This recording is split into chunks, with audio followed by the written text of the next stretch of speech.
Hello everyone, Anantpal नैन ESHM हरनामपुरा आप सभी का मेरे मस्त मैथ यूट्यूब चैनल पर स्वागत है। अगर आपने अब तक मेरे चैनल को सब्सक्राइब नहीं किया तो इसे प्लीज सब्सक्राइब कीजिए। अगर वीडियो अच्छी लगे तो लाइक कीजिए, कमेंट कीजिए व ज्यादा से ज्यादा शेयर कीजिए। नमस्कार, अनंतपाल ESHM हरनामपुरा। आज हमें 8वीं कक्षा का प्रथम अध्याय परिमेय संख्याओं के बारे में चर्चा करेंगे। प्राकृत संख्याएं हमने पिछली कक्षा में पढ़ा है। जो संख्या 1 से शुरू होती है, जैसे 1, 2, 3, 4 अप टू इंफिनिटी यानी अनंत तक, उन्हें प्राकृत संख्या कहते हैं। पूर्ण संख्या, जब इन संख्याओं में, प्राकृत संख्याओं में जीरो सम्मिलित हो जाता है, जैसे 0, 1, 2, 3 अप टू इंफिनिटी यानी अनंत तक, वो होती है पूर्ण संख्याएं। पूर्णांक, जब इन पूर्ण संख्याओं में माइनस की संख्याएं सम्मिलित हो जाती है, जैसे -3, -2, -1, 0, 1, 2 अप टू इंफिनिटी यानी अनंत तक, वो होते हैं पूर्णांक। उसके बाद आती है परिमेय संख्या। जो संख्या P/Q के रूप में लिखी जाती है और Q कभी भी 0 के बराबर नहीं होना चाहिए। Q is not equal to 0। PQ दोनों ही संख्याएं पूर्णांक हो व सह अभाज्य,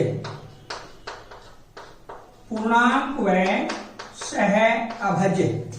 PQ संख्या पूर्णांक भी हो और सह अभाज्य। जैसे इसका हम एक एग्जांपल लेते हैं,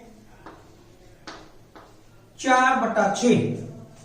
Q 0 के बराबर नहीं है, PQ पूर्णांक है, सह अभाज्य। इन दोनों में एक को छोड़कर अन्य कोई साझा गुणनखंड नहीं होना चाहिए, लेकिन इसमें दोनों में दो भी एक साझा गुणनखंड है। जैसे ये, इसका मतलब है अगर हम ये कहें 2/3, ये तो एक परिमेय संख्या है। 4/6 परिमेय संख्या नहीं है क्योंकि ये सह अभाज्य नहीं है। अब 2/3 में देखिए, 2, 3 दोनों ही क्या है, पूर्णांक है। Q 0 के बराबर नहीं है और 2/3 P और Q सह अभाज्य है, इसलिए ये एक परिमेय संख्या है। अब हमें इस चैप्टर में जो चर्चा करेंगे, संवृत्त के बारे में देखेंगे कि कौन कौन सी संख्याएं संवृत्त होती है। अब इसमें संवृत्त में, जैसे संवृत्त हमें पूर्ण संख्याओं पर, पूर्णांक पर और परिमेय संख्याओं पर ये देखेंगे कि कहां कहां संवृत्त है। क्लोजर प्रॉपर्टी बोलते हैं। जैसे फर्स्ट, योग पर, अगर कहीं पर भी संवृत्त के अंदर, पहले हम पूर्ण संख्या की चर्चा करेंगे। पूर्ण संख्या में जो योग होता है, अगर हम किन्हीं भी दो संख्याओं का योग करते हैं, जैसे A+B, हमेशा एक पूर्ण संख्या ही आएगा। जैसे 2 + 3 = 5। दो संख्याओं का, पूर्ण संख्याओं का योग किया, वो वहां पर क्या आता है, पूर्ण संख्या ही आता है, इसलिए यह संवृत्त है। इसलिए यह क्या है, संवृत्त है, यानी पूर्ण संख्याएं योग के अंतर्गत संवृत्त है। दूसरा आता व्यवकलन, घटा A-B। अगर हम बात करें 2 - 5 -3, यहां पर देखिए क्या है कि दो पूर्ण संख्याएं हैं, लेकिन जो -3 आया, अगर हम घटाते हैं इसको, ये पूर्ण संख्या नहीं है। इसका मतलब क्या हुआ कि ये व्यवकलन के अंतर्गत संवृत्त नहीं है। पूर्ण संख्याएं व्यवकलन में संवृत्त नहीं है। उसके बाद आता है गुणा या गुणन, A × B। किन्हीं भी दो पूर्ण संख्याओं की जब हम गुणा करते हैं, जैसे 2 गुणा 3 बराबर 6, एक हमेशा पूर्ण संख्या ही आएगी। इसका अर्थ क्या हुआ कि ये गुणन के अंतर्गत संवृत्त है। ऐसे ही हम भाग A बटा B यानी A भाग में B 5 बटा 6, 5 भाग में 6, ये भिन्न में आ गई संख्या। इसका मतलब ये पूर्ण संख्या नहीं है, और जब ये पूर्ण संख्या नहीं है, इसका अर्थ क्या हुआ कि ये भाग के अंतर्गत संवृत्त नहीं है। पूर्ण संख्याओं के बाद हम बात करते हैं पूर्णांक। अब बच्चों, हमें पूर्ण संख्याओं के बारे में हमने संवृत्त के बारे में चर्चा की। अब हम बात करेंगे पूर्णांक की। पूर्णांक भी बिल्कुल यही संक्रियाएं देखेंगे, चारों की चार संक्रियाएं ही। फर्स्ट योग। योग के अंतर्गत क्या है? a plus B. अगर किन्हीं भी दो पूर्णांकों का योग करते हैं, हमेशा पूर्णांक ही आता है। जैसे 4 माइनस 9, मान लीजिए योग करते हैं, या प्लस भी कर सकते हैं। 4 माइनस 9 करें, 4 प्लस 9 करें 13। अगर 4 माइनस 9 करते -5 आता, तब भी ये क्या था? एक संवृत्त है। क्यों? क्योंकि किन्हीं भी दो पूर्णांकों का योग करेंगे, हमेशा योग ही आएगा। इसका मतलब ये इसके अंतर्गत संवृत्त है। व्यवकलन। अगर किन्हीं ए बी क्या है? यहां पर दो पूर्णांक है, यहां ए बी क्या है? दो पूर्ण संख्याएं थी। किन्हीं भी दो पूर्णांकों का यदि हम आपस में घटाते हैं, हमेशा एक पूर्णांक ही आएगा। इसका अर्थ क्या हुआ कि ये भी एक संवृत्त है। जैसे 5 माइनस 9 माइनस 4, यानी दो पूर्णांकों को जब हम घटाएंगे, हमेशा पूर्णांक ही आता है। इसका मतलब ये व्यवकलन में संवृत्त है। गुणन। अगर किन्हीं दो पूर्णांकों की हमें गुणा करते हैं, जैसे हम यदि यहां पर हमने ये संवृत्त में योग का ले लिया है, व्यवकलन ले लिया है, उसके बाद आता है गुणन। तीसरे नंबर पर गुणन। किन्हीं भी दो पूर्णांकों की जब हम गुणा करते हैं, मान लीजिए 2 गुणा -5 तो -10, हमेशा पूर्णांक ही आएगा। इसका मतलब ये गुणन में भी संवृत्त है। और चौथा नंबर आता है भाग। A भाग में B। यदि दो पूर्णांक हम आपस में उनका भाग करते हैं, जैसे 5 भाग में 7, माइनस में भी हो सकता है, ये हमेशा पूर्णांक नहीं आएगा, क्योंकि 5/7 तो पूर्णांक है ही नहीं। इसका मतलब है ये भाग के अंतर्गत संवृत्त नहीं है। ये हमने चर्चा की पूर्ण संख्याओं के बारे में, पूर्णांक के बारे में। उसके बाद आता है परिमेय संख्याएं, कि कौन कौन सी संक्रियाओं में ये संवृत्त है। फर्स्ट जोड़। अगर हम दो परिमेय संख्याओं का जोड़ करते हैं, a प्लस b, या हम इसको कह सकते हैं योग, एक ही बात है। जब हम दो परिमेय संख्याओं का योग करते हैं, हमेशा एक परिमेय संख्या ही आती है। जैसे 3/5, इसका मतलब ये योग के अंतर्गत संवृत्त है। व्यवकलन। अगर हमें दो परिमेय संख्याओं को आपस में घटाते हैं, a minus B, A B क्या है?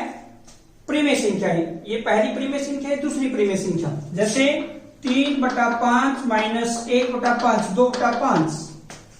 इसका अर्थ क्या हुआ? किन्हीं भी दो परिमेय संख्याओं को जब हम घटाएंगे, हमेशा एक परिमेय संख्या ही आएगी। इसका मतलब ये संवृत्त है। व्यवकलन में भी संवृत्त है। गुणन।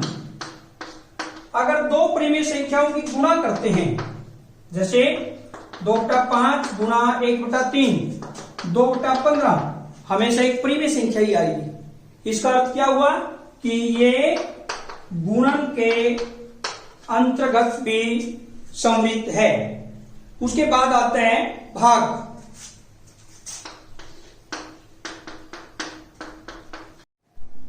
प्रीमेय संख्याएं भाग के अंतर्गत यदि हम देखते हैं, ए भाग में 0 यानी परिभाषित नहीं है। जब ए भाग में 0 है, ये परिभाषित नहीं है। इसका अर्थ क्या हुआ कि भाग के अंतर्गत प्रीमेय संख्याएं संवृत नहीं है। अगर हम 0 को छोड़ दें, शेष सभी प्रीमेय संख्याएं भाग के अंतर्गत संवृत होती है।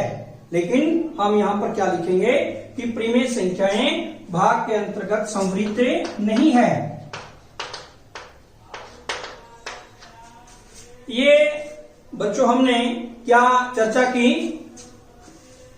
संवृत के बारे में। पूर्ण संख्याएं किन किन संक्रियाओं पर संवृत है, पूर्णांक किन किन संक्रियाओं पर संवृत है, उसके बाद प्रीमेय संख्याएं किन किन संक्रियाओं पर संवृत है, ये हमने चर्चा की। उसके बाद आते हैं 2 नियम है इसमें, चैप्टर में बहुत ही इंपॉर्टेंट है।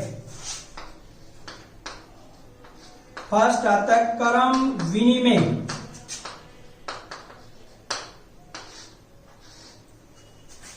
क्रम विनिमय क्या होता है, इसमें भी हम बारी बारी से चर्चा करेंगे। जैसे पूर्ण संख्याएं,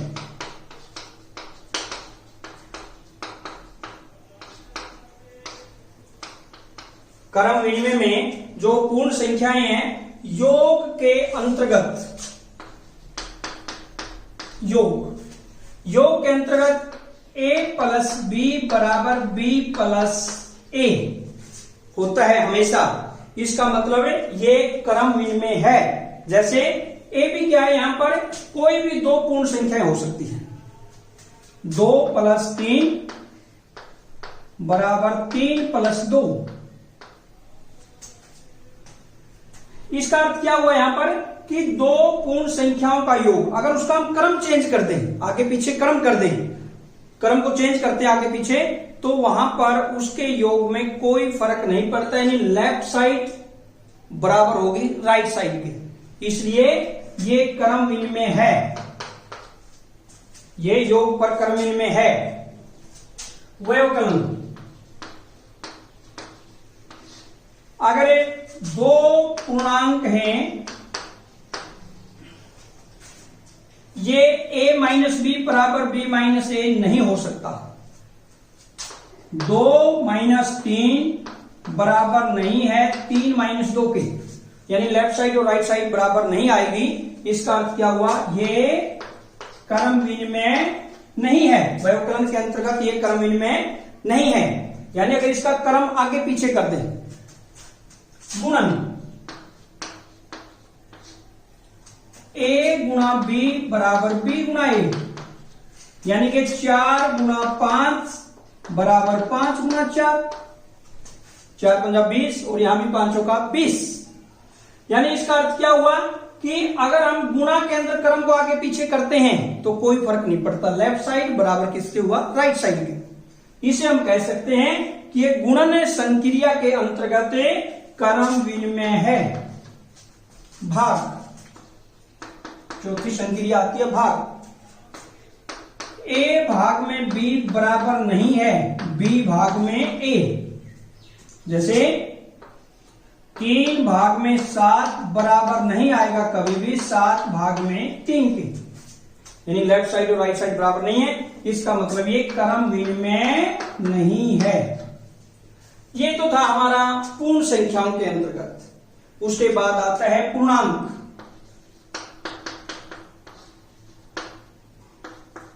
पूर्णांक में भी वही 4 संक्रियाएं हम करेंगे। पहले योग के अंतर्गत, फर्स्ट योग, 4 संक्रियाएं हैं जैसे हमने पूर्ण संख्याओं में की, इसी प्रकार पूर्णांक में योग। a प्लस बी बराबर b प्लस a। कोई भी दो पूर्णांक यदि हम लेते हैं और उनका जोड़ करते हैं, हमेशा एक के लेफ्ट साइड और राइट साइड बराबर आएंगे। यानी हम कह सकते हैं कोई भी पूर्ण संख्या लीजिए, 2 + 7 बराबर 7 + 2। इसका मतलब क्या हुआ, ये क्रम विनिमय है। व्यवकलन घटा, अगर किन्हीं भी दो पूर्णांकों को हम घटाते हैं आपस में, वो बराबर नहीं आएंगे। इसका मतलब a माइनस बी बराबर नहीं है b माइनस ए के। कोई भी एग्जांपल ले लीजिए, इसका मतलब ये भी नहीं है। कोई भी ऐसे एग्जांपल लेके कर लीजिए। उसके बाद आता है, यानी व्यवकलन के अंतर्गत ये क्रम विनिमय नहीं है। गुणन, गुणन में भी हम देखेंगे किन्हीं भी दो पूर्ण संख्याओं की जब हम गुणा करेंगे, लेफ्ट साइड और राइट साइड हमेशा बराबर आएगी। जैसे a गुणा b बराबर b गुणा a।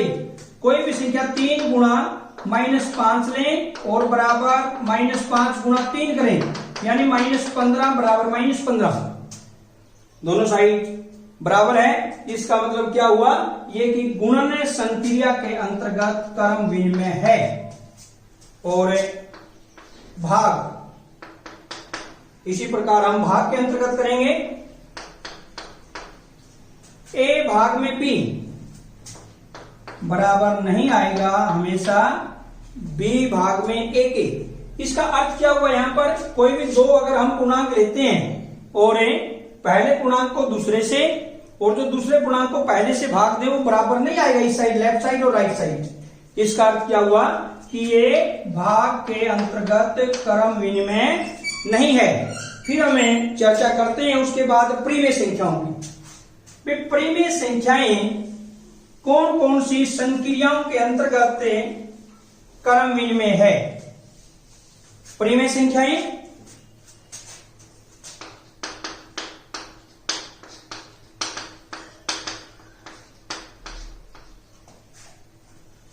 पहली संक्रिया जैसे योग, अगर किन्हीं भी दो परिमेय संख्याएं ले, a प्लस b बराबर हमेशा b प्लस a के होगा। इसका मतलब क्या हुआ कि परिमेय संख्याएं योग के अंतर्गत क्रम विनिमय है। व्यवकलन, व्यवकलन में भी हमेशा दो परिमेय संख्याओं को आपस में जब घटाते हैं, a माइनस बी और b माइनस ए करते हैं, तो वो हमेशा क्या होगा, बराबर नहीं आता। इसलिए हम कह सकते हैं कि ये क्रम विनिमय नहीं है। तीसरा आता है गुणन,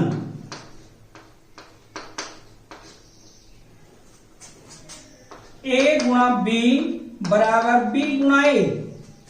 दो परिमेय संख्या गुणा लेफ्ट साइड में और राइट साइड में बराबर होगी। इसका अर्थ क्या हुआ, ये क्रम विनिमय है। और चौथी आती है भाग। भाग के अंतर्गत क्या है कि a भाग में b बराबर नहीं है, b भाग में a। इसका अर्थ क्या हुआ कि यहां पर भाग संक्रिया के अंतर्गत परिमेय संख्या क्रम विनिमय नहीं है। ये हमारा था क्रम विनिमय। उसके बाद हम एक दूसरा नियम की चर्चा करते हैं, साहचर्य। इस चैप्टर में दो ही नियम है, क्रम विनिमय और साहचर्य नियम। उसके बाद हम चर्चा करेंगे, दूसरा नियम है हमारा साहचर्य नियम।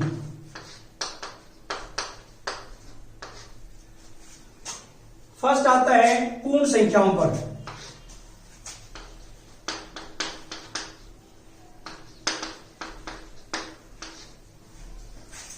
पूर्ण संख्याएं जैसे अगर हम इसमें भी बिल्कुल उसी प्रकार से योग के अंतर्गत करते हैं, a प्लस बी प्लस सी बराबर आएगा a प्लस बी प्लस सी। इसका अर्थ क्या हुआ कि पूर्ण संख्याएं साहचर्य है, योग के अंतर्गत साहचर्य है। जैसे कोई भी एग्जांपल ले लीजिए, 2 3 + 4 बराबर 2 + 3 + 4। 7 और दोनों 5 और 4 9, दोनों यानी लेफ्ट साइड और राइट साइड बराबर है। इसका अर्थ ये योग संक्रिया के अंतर्गत साहचर्य है। दूसरा आता है व्यवकलन।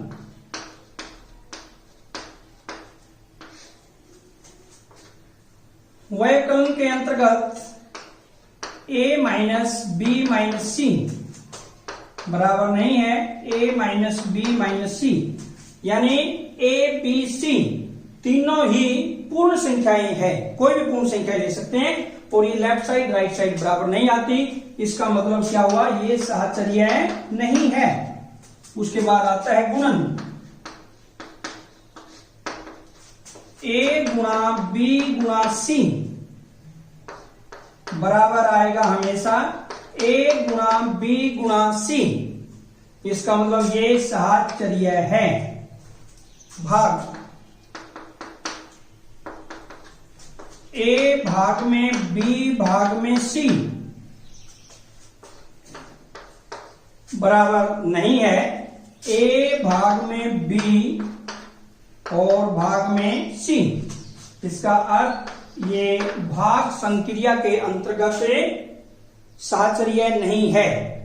ये थी हमारी पूर्ण संख्याएं। उसके बाद आता है पूर्णांक।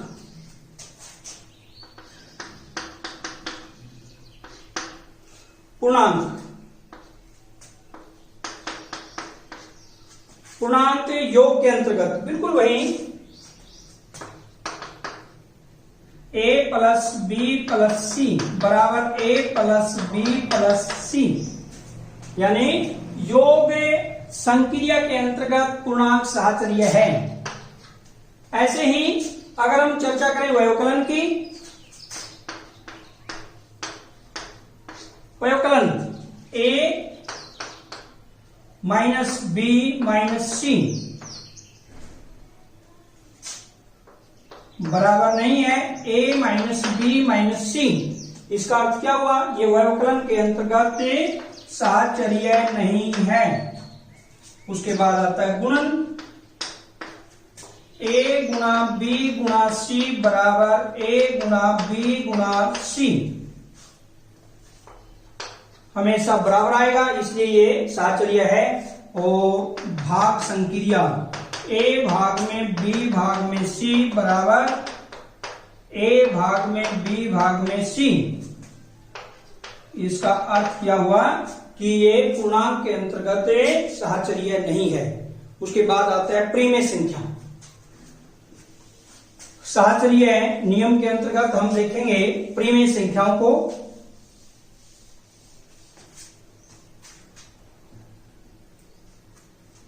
परिमेय संख्या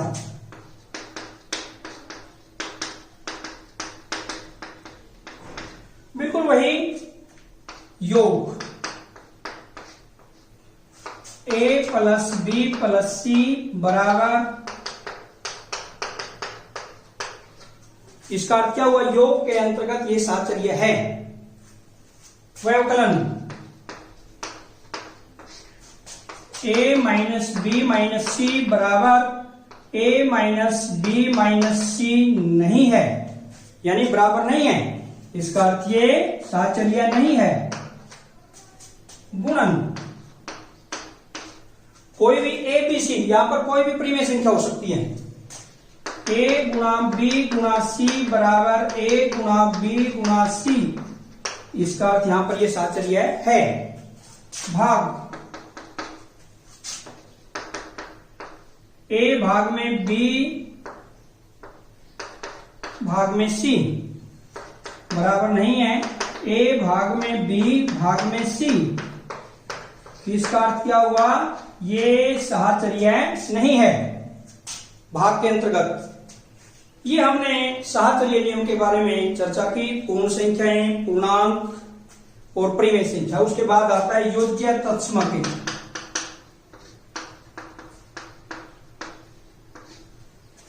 योज्य तत्समक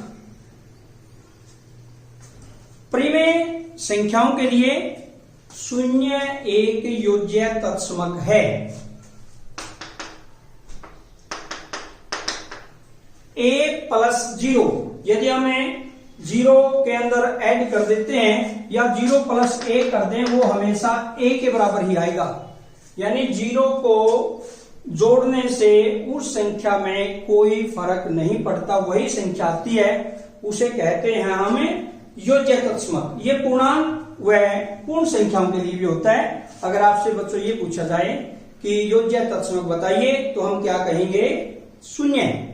उसके बाद आता है गुणात्मक तत्समक।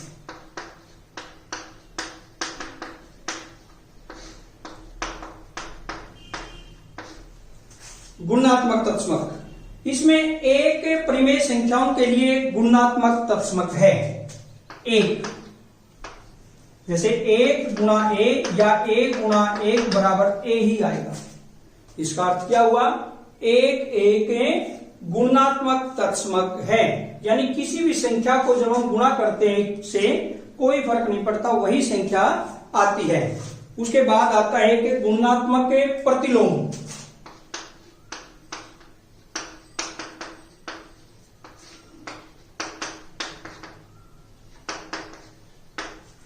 गुणात्मक के प्रतिलोम या इसको हम व्युत्क्रम भी कह देते हैं। जैसे a बटा b कोई भी संख्या है, पूर्ण संख्या पूर्णांक जो भी है, उसका अगर हमें गुणात्मक के प्रतिलोम देखेंगे वो हमेशा b बटा a आएगा। यानी इसका उल्टा होता है। अगर इन दोनों की गुणा कर दें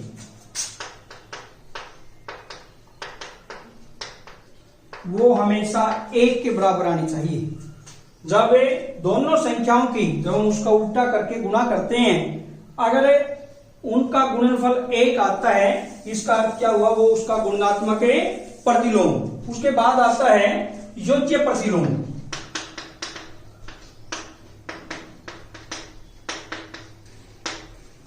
योज्य प्रतिलोम, योज्य प्रतिलोम या हम इसको ऋणात्मक भी बोल देते हैं, उसका नेगेटिव। जैसे 5 है, अगर हम उसका योज्य प्रतिलोम पूछे क्या होना चाहिए? -5। जब वे दोनों संख्याओं को ऐड करते हैं तो उनके जोड़ने के बाद हमेशा जो उसका योगफल है वो क्या आना चाहिए? 0। जब हम दोनों को जोड़ेंगे, जैसे 5 अगर इसका योज्य प्रतिलोम पूछे -5, और जब हम इन दोनों को जोड़ते हैं, इन दोनों का योगफल क्या आएगा? 0। इसलिए योज्य प्रतिलोम किसे कहेंगे? जब दोनों संख्याओं का योग करने से उनका योगफल 0 आए, उसे हम योज्य प्रतिलोम कहते हैं। एक लास्ट में आपको बताऊंगा, एक बात का ध्यान रखना है, योज्य प्रतिलोम में संख्या नहीं बदलेगी, सिर्फ निशान बदलेगा। और गुणात्मक प्रतिलोम में निशान नहीं पलटना, सिर्फ संख्याओं को अंश का हर का अंश करना है। ये फर्स्ट चैप्टर में था।